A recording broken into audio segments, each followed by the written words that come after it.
Hello students, अभी हम लोग डिफिनिट इंटीग्रेशन को डिस्कस कर रहे हैं और डिफिनिट इंटीग्रेशन के बेसिक प्रॉब्लम को डिस्कस कर रहे हैं जो प्रॉपर्टी पर आधारित नहीं है। इसके लिए हमने एक क्वेश्चन को सिलेक्ट किया है। क्वेश्चन नंबर 1 जो है 0 से π/4 और न्यूमरेटर है sin x plus cos x और अपॉन में 9 प्लस 16 sin 2x dx है। ये वेरी इंपॉर्टेंट क्वेश्चन है, इसलिए हमने एक ही सिलेक्ट किया है इसमें। यहां पर आप देख रहे होंगे यहां sin 2x इससे रिलेटेड क्वेश्चन को हमने जस्ट प्रीवियस लेक्चर वीडियो में डिस्कस किया था कि sin 2x के लिए एक हमने आइडेंटिटी और एक वहां ट्रांसफॉर्मेशन मैंने स्टार्ट किया था। तो उस ट्रांसफॉर्मेशन को ऑब्टेन करने के लिए एक और आइडिया आपके लिए डेवलप कर रहे हैं और उसे आप ध्यान से देखिए। हम एक रिजल्ट यहां डेवलप कर रहे हैं कि अगर sin x और माइनस में cos x है और इसका होल स्क्वायर है, तो कहेंगे इसका आइडेंटिटी बताइए। तो सिंपल है, a माइनस बी का होल स्क्वायर का आइडेंटिटी तो ये बनाएगा a square plus b square और माइनस में 2ab।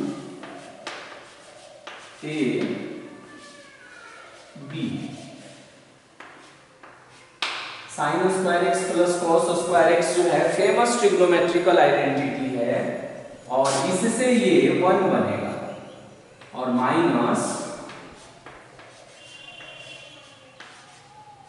साइन 2x होगा और LHS में कितना है sin x minus cos x का होल स्क्वायर है। तो अगर हम आपसे ये कहें कि sin 2x का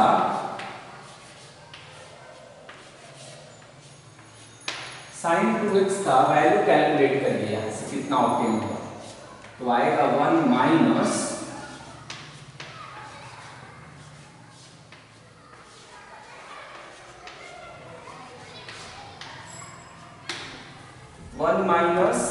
और ब्रैकेट में sin x minus cos x का होल स्क्वायर है।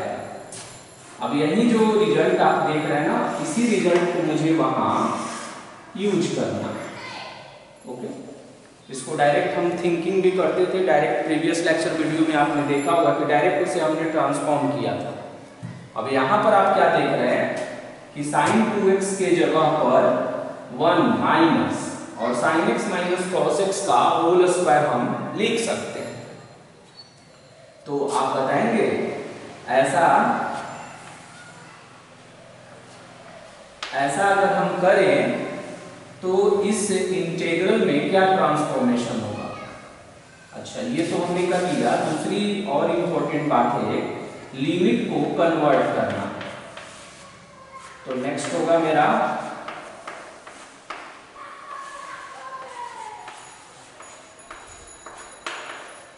Limit conversion. लिमिट कन्वर्सन में एक बार हम x का value if x is equal to 0, अगर हम x का वैल्यू 0 पुट कर दें। अच्छा, एक मिनट, इसमें लिमिट कन्वर्सन करेंगे लेकिन पहले उसमें हम ट्रांसफॉर्म कर लेते हैं। 1 मिनट, इसको अभी यहां से हटा देते हैं। सबसे पहले क्या करते हैं कि इस रिजल्ट को इसमें पुट करते हैं, तब लेट करते हैं, तब लिमिट कन्वर्सन करेंगे। ओके, तो आपका इंटीग्रल कितना बनेगा, तो ये हो जाएगा sin x और प्लस में cos x अपॉन 9 प्लस 16 और sin 2x है। sin 2x का हो जाएगा 1 minus sin x minus cos x का होल स्क्वायर, और यहाँ हो जाएगा dx। अब हम यहाँ से क्या करेंगे कि लेट साइन x और माइनस में कॉस x को हमने z एज्यूम कर लिया। तो आप बताइए इसका dc कितना होगा, और ये जो लिमिट है ये लिमिट अभी वैसे ही रहने देंगे 0 to π/4। Sine x minus cos x को हमने z एज्यूम किया, क्यों? क्योंकि इसे अगर हम z एज्यूम करेंगे ना तो इसका dc टॉप में मौजूद है, क्योंकि sine x minus cos x का जब आप dc निकालेंगे तो बताइए कितना आएगा। साइन x का dc हो जाएगा cos x minus cos x का dc हो जाएगा माइनस में साइन x, और इधर होगा dz अपॉन dx होगा। अब ये आएगा साइन x प्लस में cos x, और dx का वैल्यू हो जाएगा dz हो जाएगा। उसके बाद हम इसका लिमिट कन्वर्सन करेंगे। नेक्स्ट हेडिंग होगा मेरा लिमिट कन्वर्सन। लिमिट कन्वर्सन में क्या करेंगे कि जब हम x की value if x is equal to 0, अगर हम x की वैल्यू 0 रख दें तो क्या होगा z का वैल्यू, तो z का वैल्यू होगा साइन 0 और माइनस में cos 0, और इसे जब आप सिंप्लीफाई करेंगे तो ये -1 आएगा। फिर अगर हम x का वैल्यू π/4 पुट कर दें तो z का वैल्यू होगा साइन π/4 और माइनस में cos π/4, और साइन π/4 1/√2 और cos π/4 भी 1/√2। साइन 45 डिग्री की वैल्यू हमने यहाँ पुट कर दिया, तो लिमिट कन्वर्सन भी कर दिया हमने। अब ऐसा करने से क्या हुआ, इंटीग्रल में क्या चेंजिंग हुआ, तो जब ये जो वैल्यू है ये x के रिस्पेक्ट में है, तो x का वैल्यू जब 0 है तो उस कंडीशन में z का वैल्यू -1 है, और जब x की वैल्यू π/4 है तो z का वैल्यू 0 है। और मैंने बोला था कि ऐसी पॉसिबिलिटी है कि अपर लिमिट में be less than lower limit, ऐसा हो सकता है। Sine x plus cos x dx ये दोनों ज्वाइंट होकर क्या बनाएगा dz, और ये हो जाएगा 9 प्लस 16, और ये हो गया 1 minus z square, -1 to 0 dz upon, और ये हुआ 9, 16 से मल्टीप्लाई करेंगे तो 16 माइनस 16 z स्क्वायर आएगा। ओके, तो अब बताइए कितना आएगा। अब ये हो जाएगा -1 से 0 और dz अपॉन 25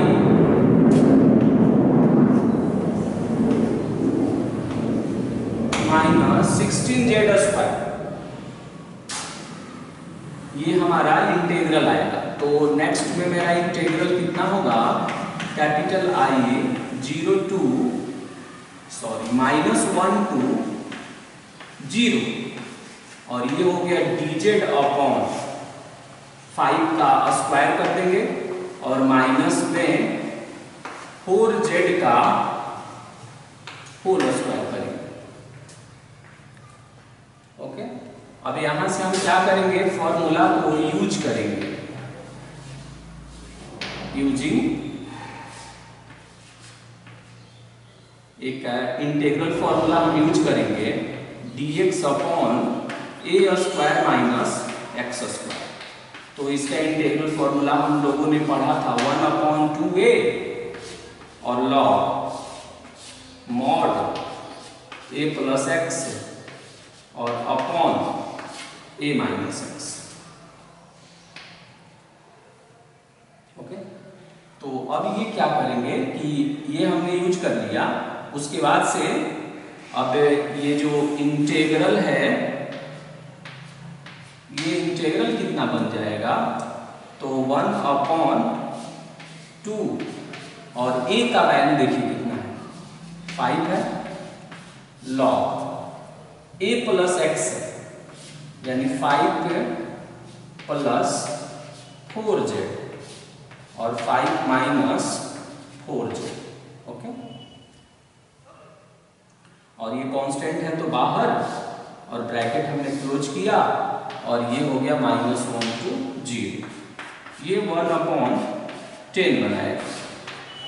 अब जहां जहां z है वहां वहां 0 पुट करिए, तो ये तो 0, ये भी 0, 5/5 1 हो जाएगा, तो ये आएगा log 1 माइनस, जहां जहां z है वहां वहां -1 रखिए, तो ये ऑब्टेन होगा log और ये 1 और अपॉन में 9 आएगा, तो ये हो जाएगा 1/10 log 1 का वैल्यू 0 होता है, तो 0 लिख दिया हमने, माइनस log 1/9 को हमने लिख दिया 3 to the power -2, कितना लिख दिया। और एक और चीज जो यहाँ पर है, z का कोफिशिएंट देखिए, तो z का कोफिशिएंट कितना है, तो z का कोफिशिएंट 4 है, तो आपको इस पूरे रिजल्ट को 4 से डिवाइड भी करना होगा, तो 4 से जब डिवाइड करेंगे तो ये 40 बन जाएगा, ये इससे अटैच हो जाएगा। तो फाइनली जो हमने ऑब्टेन किया इसका आंसर, तो ये हुआ 1/40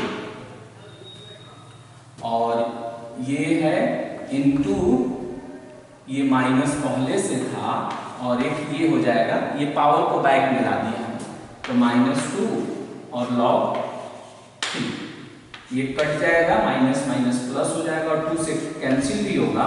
तो फाइनली हमने ऑब्टेन किया log 3 और अपॉन में 20, this will be required answer of that integral.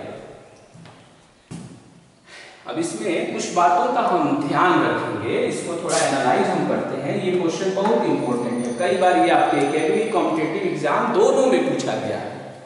ये जो आप देख रहे हैं इसमें sin 2x है और एक गेम जो है sin x plus cos x का है। अब हमें ये सोचना होता है कि sin 2x को हम कैसे ट्रांसफॉर्म करें ताकि उसमें एजम्पशन करने के बाद उसका डीसी ऐसा हो जाए। तो ये रिजल्ट जो हमने बनाया है ना, ये बहुत इंपॉर्टेंट है कि sin x minus cos x का होल स्क्वायर को लेकर और मूव करते हैं।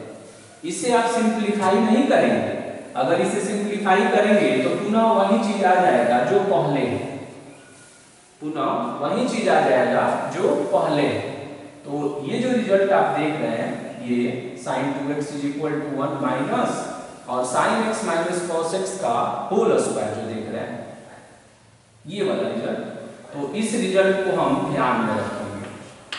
दूसरी एक और बात इंपॉर्टेंट है कि हमने sin x minus cos x का जो होल स्क्वायर है, sin x minus cos x का जो होल स्क्वायर है, उसी को अगर हम cos x minus sin x का होल स्क्वायर कर दें, cos x minus sin x का होल स्क्वायर कर दें और तब मूव करेंगे तो क्या ऐसा नहीं आएगा क्या? तो उसका आंसर है कि हाँ, वैसे भी हम ऑब्टेन कर सकते हैं। कोई जरूरी नहीं है कि sin x minus cos x का होल स्क्वायर लेकर ही मूव करें, cos x minus sin x का होल स्क्वायर लेकर भी मूव किया जा सकता है। जो लिमिट हम कन्वर्ट करते हैं, तो आपको मैंने कई बार बताया कि जब भी सब्स्टिट्यूशन मेथड हम परफॉर्म करते हैं तो ये जो इंफेरियर और ये जो सुपीरियर लिमिट आप देखते हैं ना, तो इंफेरियर लिमिट और ये सुपीरियर लिमिट पहले जो वेरिएबल होता है उसके रेस्पेक्ट में रहता है। जैसे पहले का वेरिएबल है x, तो ये x के सापेक्ष में है, x के रेस्पेक्ट में है। और जैसे ही आपने उसके लिए एक नया वेरिएबल इंट्रोड्यूस किया जेड, किया ना, तो अब आपको उस वैल्यू को भी यानी इंफीरियर और सुपीरियर को भी जेड के रेस्पेक्ट में कन्वर्ट करना होगा, इसीलिए हम लिमिट कन्वर्शन करते हैं हमेशा। और ये sin x cos x dx, तो देखिए sin x plus cos x और dx ये सब अटैच होकर dz बना दिया, 9 हुआ प्लस ये 16 यहां से कैरी है और ये 1 माइनस, और इस पोर्शन को आपने z एज्यूम किया, हमने सिंप्लीफाई किया और सिंप्लीफाई करने के बाद से फिर इस रिजल्ट का हमने इसमें यूज किया। और हमेशा मैंने इस बात को कई बार हाईलाइट किया कि जो लीनियर वेरिएबल का जो लीनियर फॉर्म होता है, उस लीनियर फॉर्म में जो वेरिएबल का कोफिशिएंट होता है यानी चर का जो गुणांक होता है, उससे हम उसे डिवाइड भी करते हैं। इसीलिए हमने क्या किया कि z का कोफिशिएंट 4 है यहाँ पर, तो हमने 4 से डिवाइड कर दिया और यही 4 इसके साथ अटैच होकर 40 बना दिया। ओके, तो इस क्वेश्चन को आप ध्यान रखें।